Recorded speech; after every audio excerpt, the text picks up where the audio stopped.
Kerki bu diňe bir şäher däl. Bu müňlerçe ýyllyk taryhyň şaýady. Ol Amy Derýa derýasynyň boýunda ýerleşip, gadymdan möhüm suwda merkezi bolupdyr.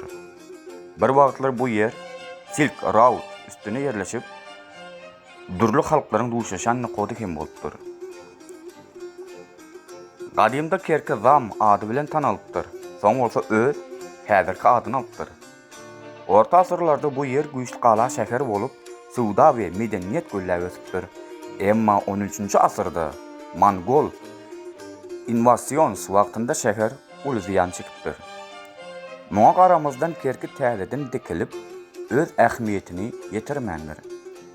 Häzirki wagtda Kerki Lewa welaýatynyň möhüm etraplaryň biri bolup, taryh bilen häzirki döwri birleşdirýär.